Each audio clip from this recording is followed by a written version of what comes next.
सत्ता का नशा इस तरह सर पे सवार है कि वर्दी की इज्जत को भी तार तार किया जा रहा है। बीजेपी विधायक और उनके बेटे और उनके समर्थकों के साथ पुलिस पे हमला किया जा रहा है। क्या सत्ता में बैठे सत्ताधारियों के सामने पुलिस वालों की वर्दी की कोई इज्जत नहीं है, या फिर ऐसा है कि कानून व्यवस्था सिर्फ गरीब, मजलूम और मजदूरों पे ही अपना रोब चलाती है, सत्ताधारियों के ऊपर उनका कोई जोर नहीं है?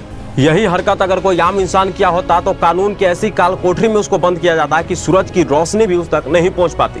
लेकिन नहीं, ये बीजेपी विधायक है और बीजेपी की सरकार में पुलिस की इज्जत की कोई कीमत ही नहीं है। इस भीड़ में जिस तरह से जय श्री राम के नारे लगाते हुए लोग नजर आ रहे हैं और पुलिस पे हमला करते हुए नजर आ रहे हैं, अगर यही भीड़ कोई मुसलमान या फिर अल्पसंख्यक समुदाय की होती और उसके पीछे अल्लाह अकबर की नारे लग रहे होते और फिर पुलिस पे हमला हुआ होता तो अब तक सोशल मीडिया पे ऐसा बवाल मचा होता, जिसको देख करके लोग कहते हैं कि अब मुसलमानों को पाकिस्तान या फिर देश से निकालना एकदम जरूरी हो गया है, क्योंकि ये मुसलमान आतंकवादी है और मुसलमान उग्रवादी है जो कि पीछे से नारे लगा रहे हैं और पुलिस पे हमला कर रहे हैं और कानून व्यवस्था को नहीं मान रहे। लेकिन नहीं, ये बीजेपी सरकार और बीजेपी के शासन व्यवस्था में हो रही है तो कोई इस पे चर्चा नहीं करेगा, कोई इस पे बातचीत करने नहीं करेगा। लेकिन हम आपको बताते हैं इस मामले की पूरी सच्चाई क्या है।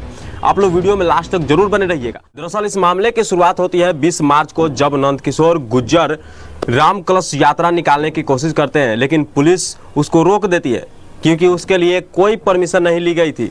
और एसीपी अजय कुमार सिंह ने साफ तौर पे कहा कि कोई परमिशन नहीं, कोई यात्रा नहीं, और ये बात शायद विधायक जी को बुरी लग गई, जिसके बाद उन्होंने पुलिस पे भ्रष्टाचार होने का आरोप लगाया, भ्रष्टाचारी होने का आरोप लगाया और उन्होंने गाजियाबाद पुलिस कमिश्नर को नशेड़ी तक कह डाला।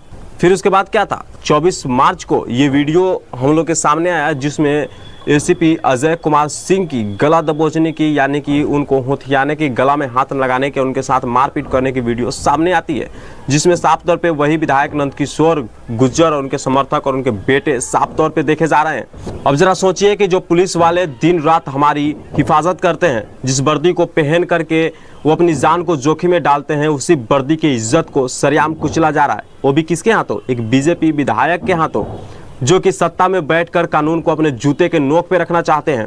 एसीपी अजय कुमार उस दिन तो अपनी ड्यूटी कर रहे थे, लेकिन उनको उसके बदले में क्या मिला? उनकी गला घोंटने की कोशिश, वो भी एक बीजेपी विधायक के द्वारा। मैं पूछना चाहता हूं कि क्या यही है वो कानून व्यवस्था जिसकी वादा जो है कि वहां के सत्ता पे बैठे वहां के मुख्यमंत्री योगी आदित्यनाथ करते हैं? क्या उनकी पुलिस की उनके नेताओं के सामने कोई नहीं चलती? क्या उनके नेता उनके पुलिस या फिर उनके कानून व्यवस्था पे भारी है? जरा ये एक सवाल है, जिस सवाल का जवाब आप लोग कमेंट में ज़रूर बताइएगा कि क्या कोई नेता के पास इतना पावर होता है कि पुलिस की वर्दी की इज्जत को रौंद दे, या फिर उसकी ऑन ड्यूटी पुलिस ऑफिसर के साथ जो करना चाहे वो कर ले?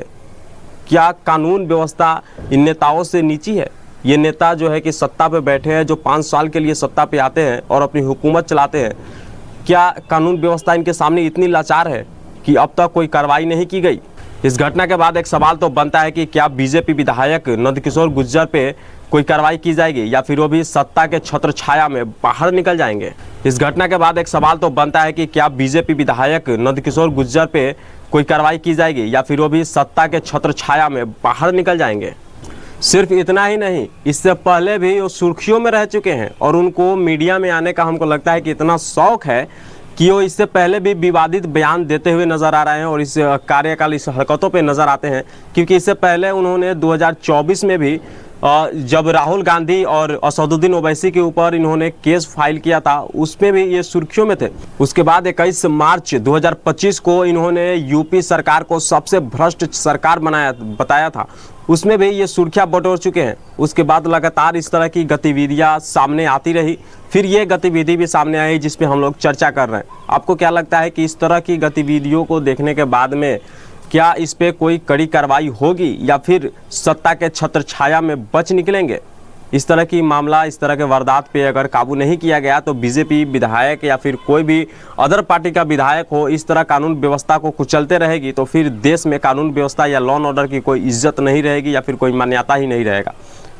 बाकी इस वीडियो को देखने के बाद में आप लोग क्या सोच रहे हैं, क्या प्रतिक्रिया होगा, कमेंट बॉक्स में ज़रूर बताइएगा। लेकिन एक बात को ज़रूर सोचिएगा कि इस जगह पे अगर कोई आम इंसान होता या हम और आप होते तो फिर क्या इस चीज़ को इतना लाइटली लिया जाता? लेकिन इस बात को ध्यान में ज़रूर रखिएगा कि इस जगह पे अगर कोई आम इंसान होता, कोई वोटर होता, जो वोटर इन सरकारों को वोट दे करके सत्ता में बैठाती अपने हिफाजत के लिए, तो यही सत्ताधारी कल होकर के चिल्लाते कि उनको जेल भेजो, क्योंकि आम इंसान को कानून की जो है कि पढ़ाई पढ़ाना ज़रूरी है, कानून व्यवस्था की ताकत दिखाना जरूरी है। लेकिन कानून की ताकत सिर्फ आम लोगों पे ही आजमाई जाती है, ना कि कोई नेता कोई मंत्री पे नहीं आजमाई जाती है। आप लोग क्या सोच रहे हैं, प्रतिक्रिया कमेंट बॉक्स में दीजिएगा। मेरा नाम राजा बिहारी, और ये जो सारी जानकारी थी हमने सोशल मीडिया से इकट्ठी की थी, हमारी कोई इसमें बातचीत नहीं है। हमने जो भी सोशल मीडिया पे सर्च किया, ट्विटर, इंस्टाग्राम, गूगल वगैरह, जहाँ से हमने चाहा वहाँ से सोर्स निकाला, ये सब वही की जानकारी है जो सोशल मीडिया पे अवेलेबल है। आप चाहें तो वहाँ पे जा करके देख सकते हैं।